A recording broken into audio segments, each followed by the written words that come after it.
అందరికీ నమస్తే, నేను మీ Venkatesh. Welcome to our channel. ఈ రోజు నుంచి మార్నింగ్ న్యూస్ లైవ్లో మల్లన్న న్యూస్తో పాటు మనకు సంబంధించి మన కరీంనగర్ జిల్లాకు సంబంధించి ఈ ఎడిషన్ కూడా యాడ్ చేయడం జరుగుతుంది, లైవ్లో చదవడం జరుగుతుంది.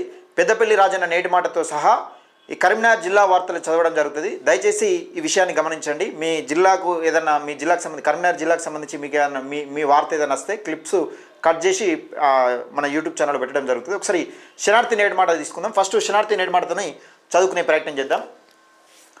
ఆకలి అవమానాల నుండే ఆవేశం ఆక్రోశం కట్టలు తెంచుకుంటుంది. అస్తిత్వాల పోరాటాల కోసం పోరుదారులన్నీ వెతుక్కుంటుంది. అణగారిన జాతుల అభ్యుదయాన్ని ఆరాట పడుతుంది. పెత్తందారి వ్యవస్థ తిష్ట వేసుకొని కూర్చుంటే గడీలను గడ్డపారలతో పెకిలించబడుతుంది. అంగబలం, ఆర్థిక బలం, అధికార బలంతో ప్రజలను అంధకారంలోకి నెట్టేస్తే విప్లవ వెలుగుల్లో తుపాకుల శబ్దాలతో ఈ నేల దద్దరిల్లుతుంది. ఎర్రటి నెత్తుడి మరకల్లో నేల కొరిగిన వీరుల త్యాగాలను గుర్తు చేస్తుంది. పవిత్రమైన రాజకీయ రాక్షసుల చెరలో నలిగిపోతుంటే రాక్షసుల చెరలో నలిగిపోతుంటే ఎదిరించి కొట్లాడుతుంది. బతుకులు మార్చలేని నాయకులు బరాబర్ నడి బజార్లో గల్లా పట్టి నిలదీస్తుంది. అణిచివేత బానిసత్వం పురుడు పోసుకున్న కాడనే తిరుగుబాటు జెండా రెపరెపలాడుతుంది. బాంచన్ని కాల్మొక్తాన్న గలాలే రేపు గద్దె దింపే నినాదాలు మారుమ్రోగుతుంటాయి. ఆ వీరులే రేపటి చరిత్ర పుటల్లో స్థిరస్థాయిగా నిలిచిపోతారంటూ పెద్దపల్లి రాజన్న. నిజంగా ఎక్కడైతే అవమానాలు, ఆక్రోశాలు, అణిచివేత ఎక్కువ అవుతుందో ఆన్నే పోరాటాల జెండా పైకి ఎదుగుతుంది. ఎందుకంటే అణిచివేత ఎక్కువ అయితేనే పోరాటాలు. ఈ అణిచివేత లేకపోతే అందరు సమానంగానే. ఇప్పుడు చాలామంది చూస్తూ ఉంటాం, గ్రామ సర్పంచ్లుగా పోటీ చేసినా కానీ, ఎమ్మెల్యేగా పోటీ చేసినా కానీ గెలిచిన తర్వాత గెలవక ముందు ఒకలా ఉంటారు, గెలిచిన తర్వాత ఇంకోలా ఉంటారు. ఈ అణిచివేత ధోరణి ఎప్పుడైనా మొత్తం నాదే నడవాలనే ధోరణి ఎప్పుడైతే ఉంటుందో అప్పుడు అణిచివేత ఎక్కువైన కొద్దీ ఈ పోరాటాలు ఎగిసిపడుతూ ఉంటాయి. అంటే ఉద్యమ కెరటం లెక్క ఈ పోరాటాలు ఎక్కువైతూ ఉంటాయి. అధికారం పోయేదాకా వస్తూ ఉంటుంది. నిజంగా అణిచివేత ఎక్కువైన కానీ పోరాటం మొదలవుతుంది. దాన్ని ఉద్దేశించి పెద్దపల్లి రాజన్న నేటి మాట. అయితే కరీంనగర్ జిల్లాకు సంబంధించి ఒకసారి వార్తలు తీసుకునే ప్రయత్నం చేద్దాం. రైట్, కరీంనగర్ తీసుకుంటే రాజన్న సిరిసిల్ల జిల్లా ప్రశాంతంగా పంచాయతీ పూర్తి 79.14% పోలింగ్ నమోదు. శనార్థి తెలంగాణ రాజన్న సిరిసిల్ల జిల్లాలో గ్రామ పంచాయతీ ఎన్నికల నేపథ్యంలో నిర్వహించిన 3వ ఫేజ్ పోలింగ్ ప్రశాంతంగా ముగిసింది. జిల్లాలో ఎల్లారెడ్డిపేట, వీర్నపల్లి, ముస్తాబాద్, గంభీరావుపేట మండలంలో బుధవారం పోలింగ్ నిర్వహించగా మధ్యాహ్నం 1 గంటకు 79.14% పోలింగ్ నమోదైనట్లు ఎన్నికల అధికారులు ఫైనల్ రిపోర్టు విడుదల చేశారు. 4 మండలాల్లో కలిపి 125,324 మంది ఓటర్లు ఉండగా వీరిలో 99,183 మంది తమ ఓటు హక్కును వినియోగించుకున్నారు. గ్రామీణ ఓటర్లు ఎన్నికలపై చూపిన సత్తా పోలింగ్ శాతంలో స్పష్టంగా కనిపించింది. మండలాల వారిగా చూస్తే వీర్నపల్లి మండలంలో 11,066 మంది ఓటర్లు ఉండగా 9,065 మంది ఓటు హక్కు వినియోగించుకొని 81.92% పోలింగ్ నమోదైంది. ముస్తాబాద్ మండలంలో 37,711 మంది ఓటర్లకు గాను 30,434 మంది ఓటు వేసి 80.70% పోలింగ్ నమోదు చేశారు. అలాగే గంభీరావుపేట మండలంలో 36,135 మంది ఓటర్లు ఉండగా 28,816 మంది ఓటు హక్కును వినియోగించుకొని 79.70% పోలింగ్ నమోదైంది. ఎల్లారెడ్డిపేట మండలంలో 40,412 మంది ఓటర్లకు గాను 30,868 మంది ఓటు వేసి 76.38% పోలింగ్ నమోదైందని ఒక వార్త చూస్తున్నాం. ఇది రాజన్న సిరిసిల్ల జిల్లాకు సంబంధించి. ఇక్కడ కీలకంగా చూస్తూ ఉన్నాం, 75% పైనే పోలింగ్ అయిపోయింది. అంటే ఒక విధంగా చెప్పాలంటే పోలింగ్ శాతం అనేది రాను రాను పెరుగుతూ ఉన్నది. ఒక్కొక్కడ 90% పోలింగ్ అయింది, ఒక్కొక్కడ 79%, ఒక్కొక్కడ 81%, ఒక్కొక్కడ 80%, 76%, మొత్తానికైతే 76% మీద పోలింగ్ అయింది. ఇది రాజన్న సిరిసిల్ల జిల్లాకు సంబంధించి పోలింగ్ పర్సెంటేజ్ ఎంత, మొత్తం జిల్లా వారీగా 79.14% పోలింగ్ అయినట్టుగా కనబడతా ఉంది. అయితే శాంతినగర్ సర్పంచ్గా మాలోత్ లఖుపతి నాయక్ ఘన విజయం. ప్రజల నమ్మకమే నా శక్తి గెలుపు అనంతరం లఖుపతి నాయక్ వ్యాఖ్యలు. రాజన్న సిరిసిల్ల జిల్లా వీర్నపల్లి మండలంలో అత్యంత హోరాహోరీగా జరిగిన శాంతినగర్ గ్రామ సర్పంచ్ ఎన్నికల్లో బీజేపీ అభ్యర్థి మాలోత్ లఖుపతి నాయక్ ఘన విజయం సాధించి రాజకీయ వర్గాల్లో విశ్లేషకు చర్చకు దారితీశారు. మొత్తం 416 ఓట్ల ఉన్న శాంతినగర్ గ్రామంలో 358 ఓట్లు పోలు కాగా అందులో 164 ఓట్ల ఆధిక్యంతో లఖుపతి నాయక్ ప్రత్యర్థులను ఓడించి సర్పంచ్ పదవిని కైవసం చేసుకున్నారు. ఈ విజయం కేవలం వ్యక్తిగత గెలుపే కాకుండా మారుమూల ప్రాంతాలైన వీర్నపల్లి మండలంలో బీజేపీకి పెరుగుతున్న ప్రజాదరణకు నిదర్శనంగా రాజకీయ విశ్లేషకులు అభిప్రాయపడుతున్నారు. ప్రజల సమస్యలపై నిరంతరం పోరాటం పార్టీ కోసం చేసిన దీర్ఘకాల శ్రమ ఈ విజయంలో కీలకంగా నిలిచిందని స్థానికులు పేర్కొంటున్నారు. విజయం అనంతరం మాలోతో లఖుపతి నాయక్ మాట్లాడుతూ తనపై నమ్మకంతో ఓట్లు వేసి గెలిపించిన శాంతినగర్ గ్రామ ప్రజలందరికీ శిరస్సు మంచి కృతజ్ఞతలు తెలియజేశారు. తన గెలుపు ప్రజల విజయమని పేర్కొంటూ గ్రామ పంచాయతీ మౌలిక వసతులు సంక్షేమ పథకాల అమలులో ఎలాంటి రాజీ పడకుండా పనిచేస్తానని హామీ ఇచ్చారు.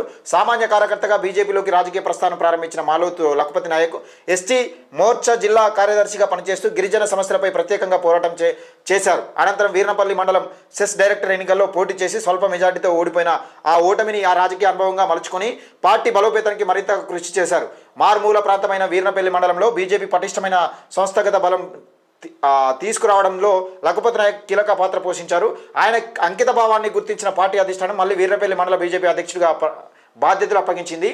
ఆ బాధ్యతలకు తగినట్టుగానే ప్రజల మద్దతుతో ఇప్పుడు శాంతినగర్ తండా సర్పంచ్గా ఎన్నికవడం ఆయన రాజకీయ పరిణామానికి మరో మైలురాయిగా నిలిచింది. సర్పంచ్గా ఎన్నికై మాలోతు లఖుపతి నాయక్ రాజన్న సిరిసిల్ల జిల్లా బీజేపీ అధ్యక్షుడు రొడ్డవేని గోపి, జిల్లా నాయకులు, మండల స్థాయి కార్యకర్తలు అభినందించారు. లఖుపతి నాయక్ నాయకత్వంలో శాంతినగర్ తండా అన్ని రంగాల్లో అభివృద్ధి చెందుతుందనే నమ్మకాన్ని వారు వ్యక్తం చేశారని ఒక వార్తను చూస్తున్నాం. ఇక్కడ విషయం చూసుకుంటే గ్రామ పంచాయతీ ఎన్నికలలో గెలుపు ఓటములు సహజం, కానీ ప్రజల కోసం ఎవరు పనిచేశారు అనేది ప్రజలు కొన్ని చోట్ల చూసి ఎన్నుకున్నారు.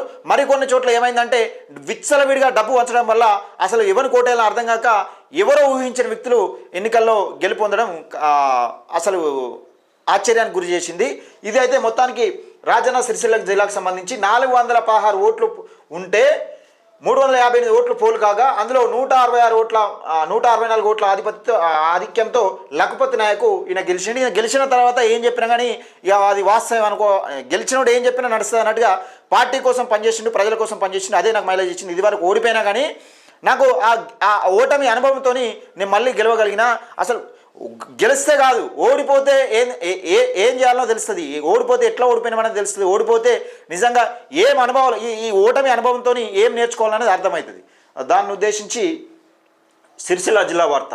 మరొక వార్త తీసుకుంటే పెన్షనర్ల హక్కులను కాలరాస్తున్న కేంద్ర రాష్ట్ర ప్రభుత్వాలు. Railway pension welfare association president Dasari Rajeshwara Rao అని ఒక వార్తనైతే వస్తున్నాం. ఏఐఆర్ఎఫ్, ఎన్సిసి, సిఐపిఏ, ఏఐఎస్వి, ఎస్సీసీఓ పెన్షనర్ల సంఘాల పిలుపు మేరకు Jammikunta railway pensioner welfare association Jammikunta branch president Dasari Rajeshwara Rao ఆధ్వర్యంలో రైల్వే స్టేషన్ ఆవరణలో పెన్షన్ డేకు బదులుగా ప్రభుత్వ విధానాలకు నిరసనగా పెన్షన్ రక్షణ దినోత్సవాన్ని శాంతియుతంగా నిర్వహించడం జరిగినది. అందులో భాగంగా 6 డిమాండ్లను ప్రభుత్వం దృష్టికి తీసుకురావడం జరిగినది. 1. వ్యాలిడేషన్ ఆఫ్ పెన్షన్ రూల్స్ 2025ను తక్షణమే రద్దు చేయాలి. 2. 8వ వేతన సంఘం టీఆర్ఓ 2026కు ముందు రిటైర్ అయిన వారికి సవరణలకు తప్పనిసరిగా చేర్చాలి. 3. 8 CPCTOR నుండి class F 3rd non contributory pension పథకాల నిధులు లేని ఖర్చు అనే అంశాన్ని తొలగించాలి. 4. ప్రస్తుతం ఉన్న 10 లక్షల కోట్ల పెన్షన్ ఫండ్ను కేవలం పెన్షన్ పథకాల కోసమే వినియోగించాలి, ఆ మొత్తాన్ని పటిష్టంగా కాపాడాలి. 5. 8వ వేతన సంఘం టీఆర్ఓ పటిష్టంగా కాపాడాలి. 5. 8వ వేతన సంఘం టీఆర్ఓ అమలు తేదీని 1వ జనవరి 2026గా చేర్చాలి. 6. 8వ సిపిసి చర్చల యంత్రాంగంలో SCOVA సభ్యులను భాగస్వామ్యం చేయాలి. ప్రస్తుతం పెన్షన్ల దినోత్సవ వేడుకలు జరుగుతున్నాయి. 1982 డిసెంబర్ 17న సుప్రీంకోర్టు ఇచ్చిన తీర్పు ప్రకారం పదవీ విరమణ పొందిన ఉద్యోగుల పెన్షన్ కోసం పోరాడినందున ఈ ప్రభుత్వం 2025 నాటి ఒక చెల్లుబాటును తీసుకొచ్చింది. ఇది పెన్షనర్లందరికీ చాలా హానికరమని వారి డిమాండ్ల కోసం ధర్నా చేశారు. ఈ కార్యక్రమంలో Dasari Rajeshwararao, ARF CEC member, Secunderabad division treasurer, Jammikunta branch secretary Seelam Mallesham, working president Tanguturi Venkataswamy, Bangaru Vidyasagar, vice president Kaja Moinuddin, Parasuramulu, Sammaiah, Parasuramulu, treasurer MD Khader Khan, తఫ్రా అధ్యక్షులు గారిగ చంద్రయ్య, సెక్రటరీలు ఎస్ రాజయ్య, సారం గారగపాని, పెన్షనర్లు, ఫ్యామిలీ పెన్షనర్లు వారి కుటుంబ సభ్యులను పాల్గొన్నారని ఒక వార్తనైతే చూస్తున్నాం. ఇక్కడ పెన్షనర్లకు సంబంధించి మరొక వార్త చూడొచ్చు. ఇది జమ్మికుంటకు సంబంధించి ఇది ఒక వార్త. ఇక మూడవ విడత పంచాయతీ ఎన్నికల ప్రశాంతం. మూడవ విడత ఎన్నికలు పంచాయతీ ఎన్నికలు ప్రశాంతం. మూడవ విడత పోలింగ్ 85.66%. నేను చెప్తున్నా కదా, 75% తక్కువ కాలే. ఇక్కడ కూడా 75% తక్కువ కాలే, 85.66% నమోదైంది. జిల్లాలో పెద్దపల్లి జిల్లాకు సంబంధించింది వార్త. ఉమ్మడి జిల్లా అయితే ఉమ్మడి కరీంనగర్ జిల్లాలో నిర్వహించిన మూడవ విడత గ్రామ పంచాయతీ ఎన్నికలు ప్రశాంతంగా నిర్వహించినట్టు కలెక్టర్ కోయ శ్రీహర్ష తెలిపారు. బుధవారం జిల్లా కలెక్టర్ మూడవ విడత పంచాయతీ ఎన్నికల నేపథ్యంలో ఓదెల మండలం కోల్నూరు జడ్పీహెచ్ఎస్ పెద్దపల్లి మండలం పెద్దకల్వల మండల పరిషత్ ప్రాథమికోన్నత పాఠశాలలో ఏర్పాటు చేసిన పోలింగ్ కేంద్రాలను తనిఖీ చేశారు. ఈ సందర్భంగా హర్ష మాట్లాడుతూ మూడవ విడత 85 గ్రామ పంచాయతీలకు 636 వార్డులకు నిర్వహించిన పోలింగ్లో 85.66% మంది తమ ఓటు హక్కును సద్వినియోగం చేసుకున్నారని అన్నారు. ఉదయం 9 గంటల వరకు 22.50% 11 గంటలకు 57.21%, 1 గంట వరకు 82.34% పోలింగ్ నమోదైందని, 1 గంట వరకు పోలింగ్ కేంద్రాలకు చేరుకున్న ఓటర్లు టోకెన్ అందించి ఓటు హక్కును వినియోగించుకునే అవకాశం కల్పించామని వారితో మొత్తం పెద్దపల్లి జిల్లాలో మూడో విడతలో 85.66% పోలింగ్ నమోదైందని తెలిపారు. 3 విడతల పోలింగ్ నిర్వహించిన పెద్దపల్లి మండలంలో 86.39%, సుల్తానాబాద్లో 86.51%, ఎలిగేడు మండలంలో 83.73%, ఓదెల మండలంలో 84.70% పోలింగ్ నమోదైందని, మొత్తం 1,42,548 మంది ఓటర్లకు గాను 1,22,111 మంది ఓటర్లు తమ ఓటు హక్కును సద్వినియోగం చేసుకున్నారని పేర్కొన్నారు. అంతకు ముందు పంచాయతీ ఎన్నికల మూడవ విడత పోలింగ్ సందర్భంగా ఓదెల మండలం కోలునూరు జడ్పీహెచ్ఎస్ పెద్దపల్లి మండలం పెద్ద కల్వల మండల పరిషత్ ప్రాథమిక ఉన్నత పాఠశాలలో ఏర్పాటు చేసిన పోలింగ్ కేంద్రాలను సందర్శించిన పోలింగ్ సరళిని పరిశీలించారు. ఈ కార్యక్రమంలో జిల్లా కలెక్టర్ వెంట ఏసీపీ గజకృష్ణ, ఆర్ఓలు, సంబంధిత అధికారులు తదితరులు పాల్గొన్నారని ఒక వార్తని చూస్తున్నాం. మొత్తానికైతే ప్రజల్లో ఒక చైతన్యం వచ్చింది. తమ ఓటక్కును వేస్ట్ చేసుకోవచ్చు అంటే మనిషి బ్రతుకుండగా ఓటు అయిపోతే చనిపోయిన వాళ్ళతో సమానమని ఒక నిర్ణయానికి వచ్చి నిజంగా ప్రజల్లో చైతన్యం పెరిగింది. ఇంకా 100% పోలింగ్ జరగాలి. ఓటకు నిజంగా చాలామంది ఓటింగ్ లిస్ట్లో కూడా చూస్తూ ఉన్నాం, ఓటర్ లిస్ట్లో కూడా చూస్తున్నాం. చనిపోయిన వాళ్ళే లేకపోతే డబుల్ చేసిన వాళ్ళే కూడా ఉన్నాయి. 90% అన్న పోలు కావాలి. ప్రతి బూత్లో 90% పోల్ అయితే ఒక్కొక్క బూత్లో 100% పోలైన బూతులు కూడా ఉన్నాయి. ఇది పెద్దపల్లి జిల్లాకు సంబంధించి మూడవ విడత పోలింగ్లో 85.66% పోలింగ్ నమోదైంది. ఇది పెద్దపల్లి జిల్లాకు సంబంధించి ఒక వార్త. ఇక మరొక వార్త తీసుకుంటే, గుర్తు తెలియని వ్యక్తులు గడ్డివాముకు నిప్పు, ₹10,000 ఆస్తి నష్టం అని ఒక జగిత్యాల జిల్లాకు సంబంధించి ఒక వార్తనైతే చూస్తున్నాం. జగిత్యాల జిల్లా రిపోర్టర్ ఇక్కడ సాయి ఉంటాడు. ఇది జగిత్యాల నియోజకవర్గానికి సంబంధించి సాయి ఉంటాడు ఇక్కడ. జగిత్యాల జిల్లా బీర్పూర్ మండలం రంగసాగర్ గ్రామానికి చెందిన డ్యాగ రాజమౌళి అనే రైతుకు చెందిన తన ఇంటి పహారి గోడను ఆనుకొని ఉన్న గడ్డివాముకు కొందరు గుర్తు తెలియని వ్యక్తులు అర్ధరాత్రి సమయంలో నిప్పంటించారని రైతులు ఆవేదన వ్యక్తం చేశారు. పోలీసులు వెంటనే సమాచారం ఇవ్వడంతో ఘటన స్థలానికి చేరుకొని పరిశీలించారు.